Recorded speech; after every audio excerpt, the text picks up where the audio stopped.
itong gawin guys pag ano ng CH32.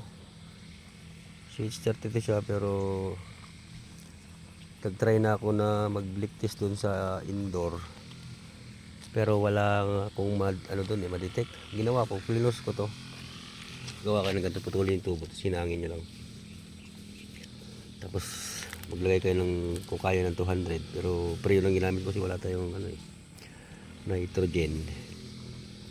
Yan, 150 siya. Leak test natin, bula pa rin, yun pa rin.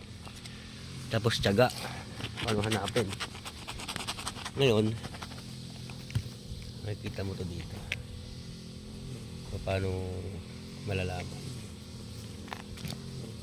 Yan, mabisa pa rin talagang bula. Back to basic talaga tayo. Ayan o, kita nyo, pakita ko CH32. Tapos anong kayo karga nyo, kayo magpapakarga yung mga so, pakarga ng preyon dyan. Sabihin natin magkano pakarga ng preyon. Ibig sabihin pag pakarga kayo ng preyon, may leak yan, hindi yan karga lang. Karga kayo 1.5.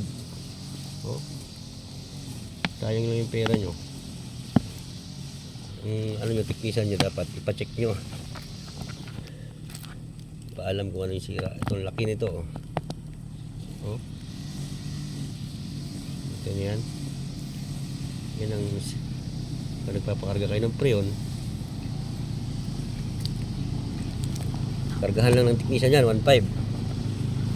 ito dagdag lang kayo ng 500 oh, 1.5 plus 500. Alaman na natin yung sakit niya, kung bakit ilang karga kayo ng preyon. Ganun pa rin mangyayari dyan. Ito, araw lang ito sa laki ng butas na to.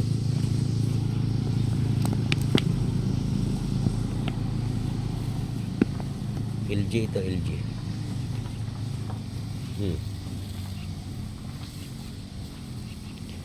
CH32, nakailang lagay na ng preyon, pabalik-balik na yung customer. Yan. Sabihin kasi adding preyon. Magpa-service lang kayo. Yan, ipahanap nyo yung butas. Dali lang ito, hihinangin lang yan. Buti nasa labas lang. Kita nyo yan. Ganun lang muna guys. Maraming salamat.